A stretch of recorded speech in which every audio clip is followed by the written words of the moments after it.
ხელოვნური ინტელექტი საუკუნის ყველაზე მნიშვნელოვანი და რევოლუციური ტექნოლოგიაა, რომელსაც უკიდეგანო შესაძლებლობები აქვს. ამ ძლავრი ტექნოლოგიის მიღმა კომპიუტერული სისტემების კომპლექსური ჯაჭვი დგას, რომელიც AI-ს ოპერირებას უზრუნველყოფს.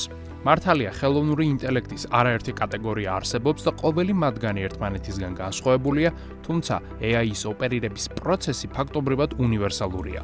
ხელოვნური ინტელექტი დაახლოებით ისევე ფიქრობს, როგორც ადამიანის ტვინი, თუმცა ადამიანისგან განსხვავებით კომპიუტერი არა პირად გამოცდილებას და ცხოვრების განმავლობაში მიღებულ ცოდნას, არამედ მისთვის ხელმისაწვდომ მონაცემებს იყენებს.